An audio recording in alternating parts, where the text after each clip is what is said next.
Louis Alliot, vous avez regardé la télévision dimanche soir, Zone interdite dont tout le monde parle sur M6 ? Oui, j'ai vu le reportage. Le reportage effectivement consacré à la radicalisation dans quelques quartiers de France, alors notamment à Roubaix, qui a fait beaucoup réagir, ces quartiers islamisés où il n'y a plus de boucherie traditionnelle, où on vend des jouets sans visage. Est-ce que vous êtes confronté à cette problématique à Perpignan ? Pas autant qu'à Roubaix, mais si on n'y met pas garde, on pourrait demain y être confronté. Donc aujourd'hui, non.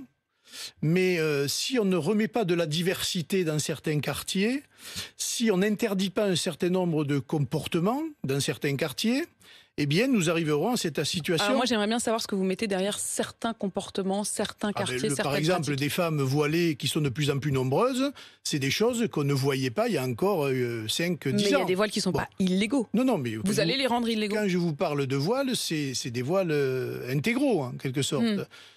Sur l'islam radical, je pense qu'aujourd'hui, c'est quand même surveillé par les pouvoirs publics. Mais là, je veux dire, il n'y a pas de tolérance zéro en la matière. Il y a un certain nombre de gens qu'on a vus dans ce reportage, on devrait les réexpédier dans leur pays d'origine tout de suite.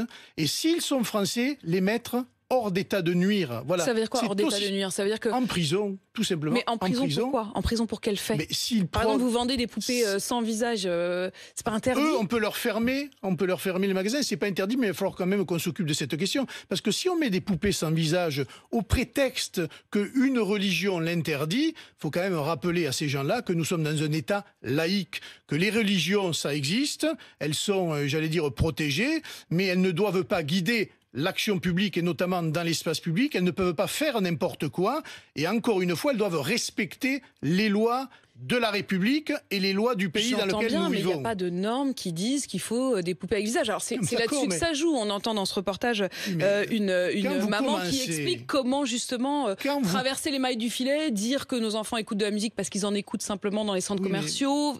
Ils savent. Voilà comment on fait. Où est-ce que vous mettez la limite en même temps ? Quand vous commencez à voir ça, à des horaires aménagés, à favoriser un certain nombre de menus dans divers restaurants, etc. Quand vous commencez à interdire certains quartiers à des gens qui ne sont pas de votre religion, ça commence à faire beaucoup. Et je pense que ça devrait être une priorité nationale pour expurger d'un certain nombre de quartiers des idéologies qui n'ont pas leur place chez nous. Par exemple, d'interdire l'idéologie des frères musulmans, on le demande depuis longtemps, dont je rappelle qu'ils sont interdits en Égypte, aux Émirats arabes unis notamment, et qu'en France, ils sont curieusement autorisés. Vous le trouvez très naïf ? Et qu'un certain... Oui, enfin, naïf ou complice, je commence à me poser la question, parce que c'est quand même absolument incroyable de tolérer cela, et les pouvoirs publics sont assez, j'allais dire, spectateurs de tout cela, alors qu'ils devraient être intransigeants. Je pense qu'on a subi... dans notre chair. Vous venez de dire quand même à l'instant, Louis Alliot, que des contrôles de l'État avaient lieu, que ça s'améliorait de ce point de vue-là. De surveillance. J'ai pas dit de contrôle, de surveillance.